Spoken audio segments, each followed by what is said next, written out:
विज्ञान के इस रिप्रोडक्शन चैप्टर को, जिसको हमने पिछले वीडियो में आपके शुरू किया था, तो हमने पिछली बार आपको बताया था अलैंगिक जनन।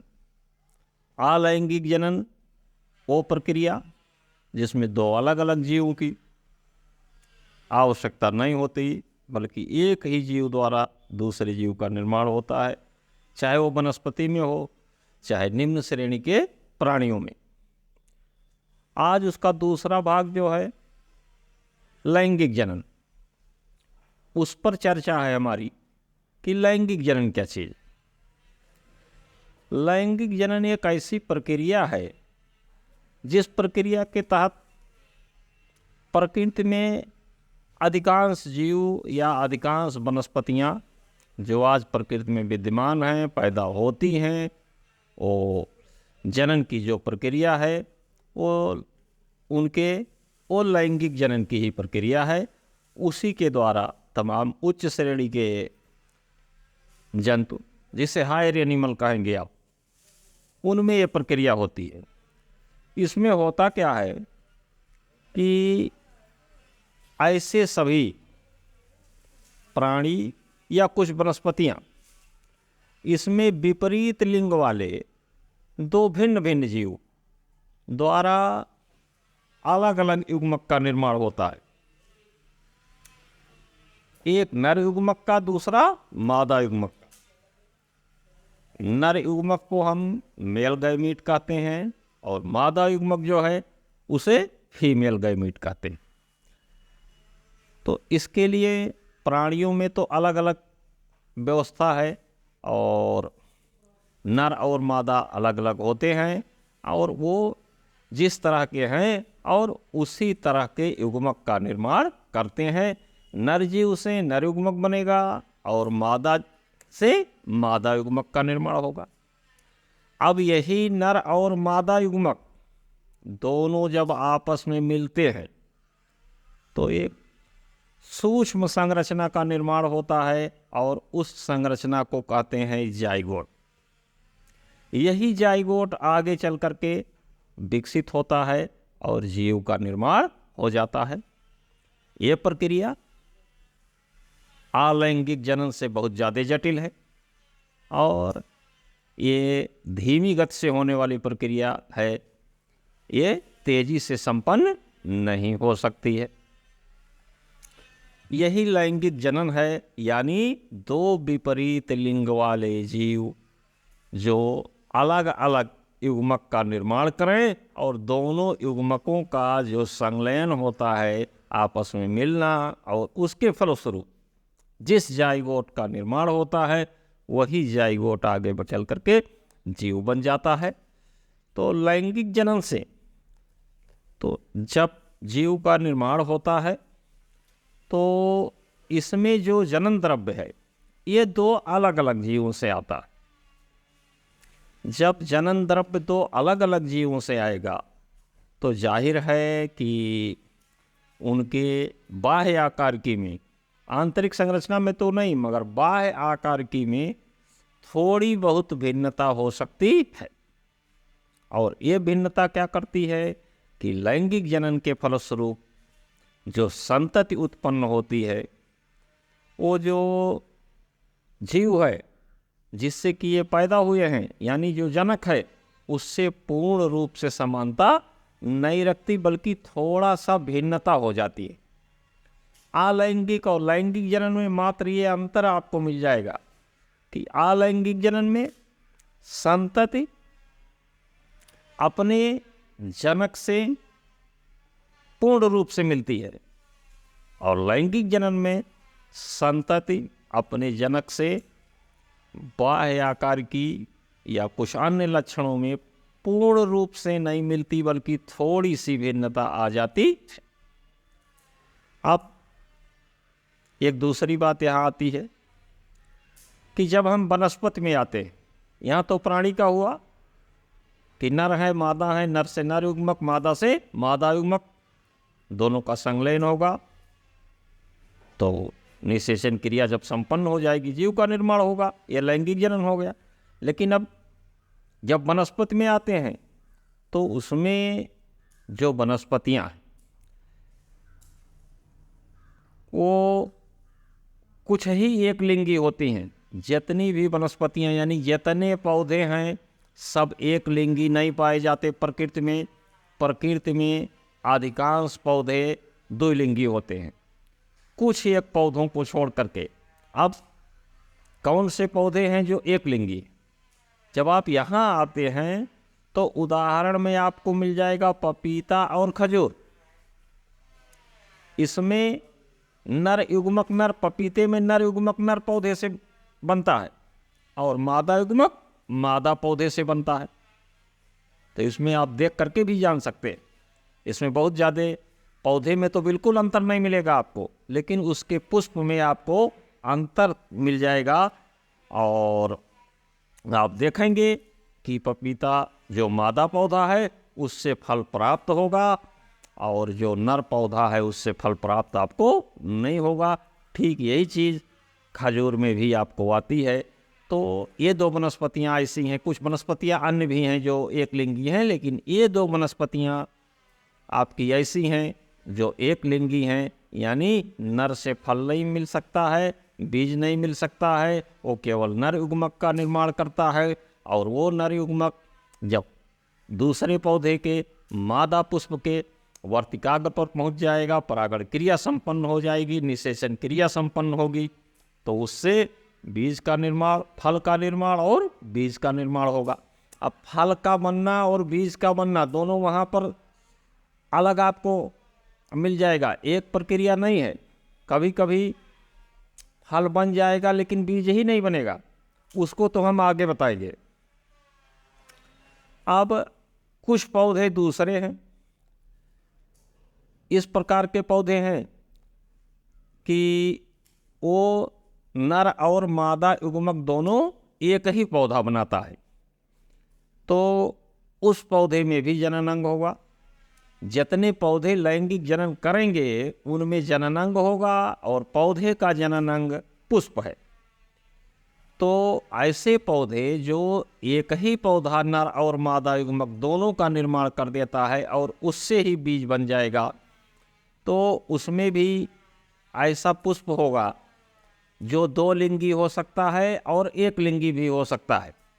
अब यहाँ जब पुष्प में द्विलिंगी और एक लिंगी में आप जाएंगे तो उदाहरण ले लेंगे आप सरसों का। सरसों एक ऐसा पौधा है जिसका जो पुष्प होता है उसमें नर और मादा एक ही पुष्प में अंग होते हैं। किसी भी पुष्प का बताते चले आपको कि नर अंग केसर है और मादा अंग स्त्री केसर है। तो नर युग्मक पुंकेसर के थ्रू परागकण के थ्रू जाएगा, परागकण है, और मादा युग्मक जो स्त्री केसर का अंडाशय है उसके अंदर अंडकोश का। तो यहाँ पर ऐसा पुष्प है जो द्विलिंगी है। अब दूसरी चीज आप आएंगे देखेंगे कि कुछ ऐसे भी एक ही पौधे हैं जो दोनों युग्मक तो बनाते हैं लेकिन पुष्प उनके अलग अलग होते हैं, यानी नर पुष्प अलग हो जाएगा और मादा पुष्प अलग हो जाएगा।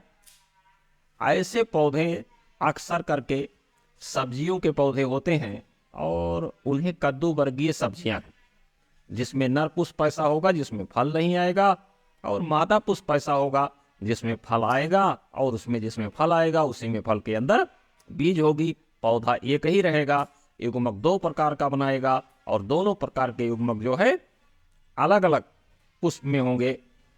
तो एक पुष्प नर होगा, एक पुष्प मादा होगा। लेकिन इन कद्दू वर्गीय जो सब्जियां हैं जैसे लौकी है आपका, कद्दू है आपका, इनमें पौधे एक लिंगी नहीं होते। अब उदाहरण में दिया हमने सरसों का, आम है या दूसरे बेर वगैरह है, इनमें पुष्प जो है सब द्विलिंगी होते हैं। इनमें पुष्प अलग अलग नहीं होते हैं कि ये नर का पुष्प है और ये मादा का पुष्प है।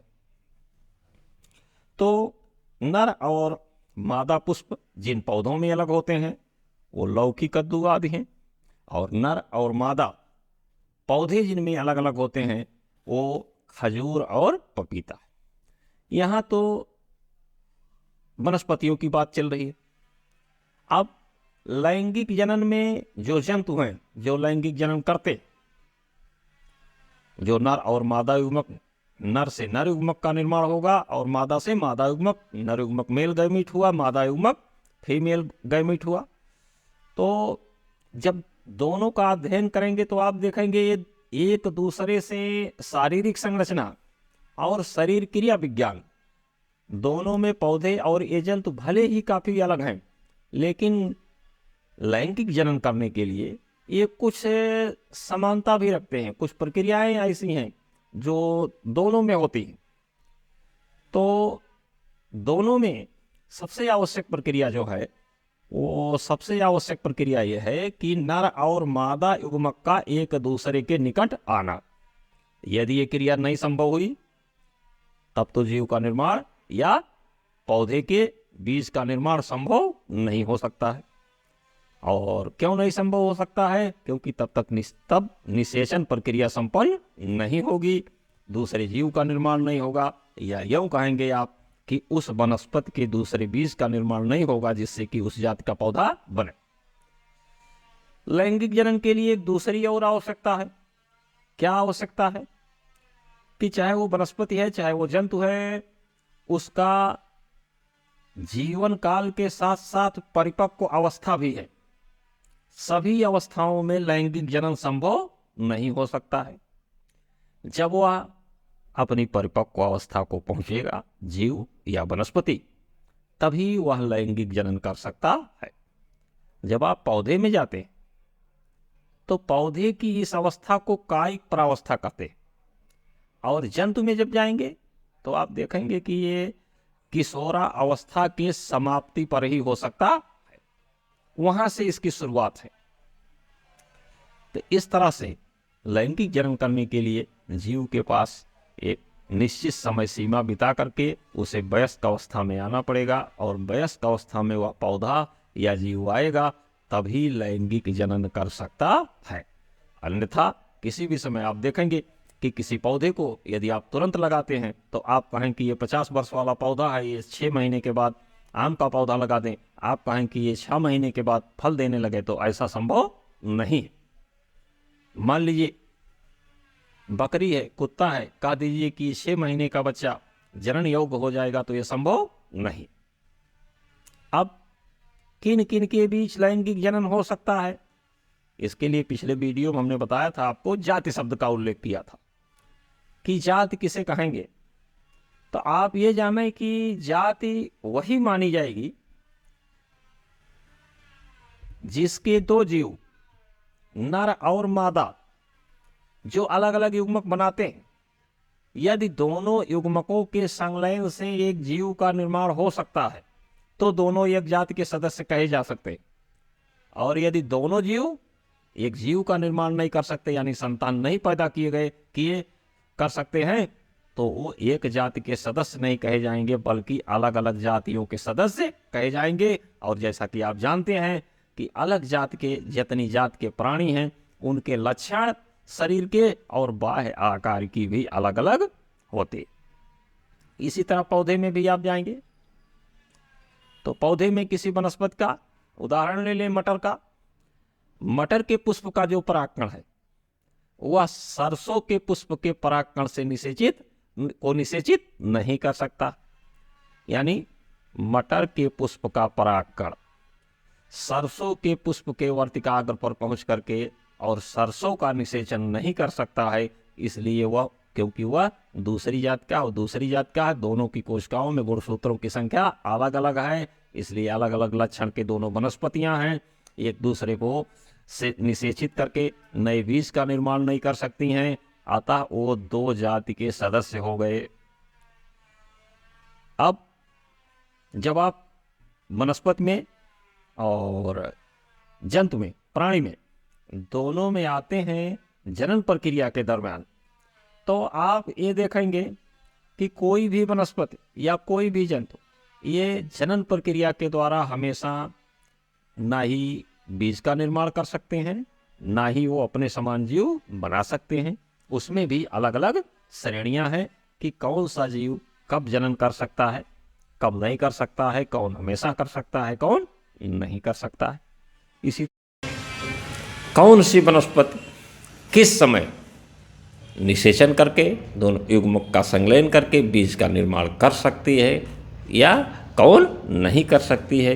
तो रहे सवाल जीव वाली बात, तो जीव वाली बात, प्राणी वाली बात और वनस्पति वाली बात, इनके लिए एक निश्चित समय सीमा है, निश्चित समय है। और ये सारी क्रियाओं को होने के लिए इनके अंदर, जंतुओं के अंदर एक विशेष प्रकार के हार्मोन्स सक्रिय होते हैं। उस हार्मोन्स के लिए तापक्रम की भी आवश्यकता होती है, उनका एक निश्चित कार्यकाल होता है। बाकी की सारी चीज़ें की जनन। अच्छा, अब कुछ ऐसे भी जीव हैं आपको प्रकृति में मिलेंगे जो लैंगिक जनन तो करते हैं, लेकिन वहाँ पर वो दो तरह का कर देते हैं। लैंगिक भी हुआ और एक तरह से अलैंगिक, यानी एक जीव दो प्रकार से दूसरा जीव का निर्माण करता है। यानी ये कह देंगे आप, जैसे आपको कभी कभी पूछ लेते हैं कि कौन, बताइए वो कौन सा प्राणी है जिसके पिता नहीं होता लेकिन बाबा होते हैं। तो अब इसको हम बाद में बताएंगे कि कौन सा जीव, अगले वीडियो में कौन सा जीव है प्रकृति में जो एक पक्ष तो है उसके पास, माँ है उसके पास लेकिन पिता नहीं है। तो ये सारी चीज़ें हम आपको दूसरे में बताएंगे, कौन से जीव और कौन सी वनस्पतियाँ किस किस समय पर जनन करती हैं। इन सारी चीज़ों को भी अगले वीडियो में बताएंगे।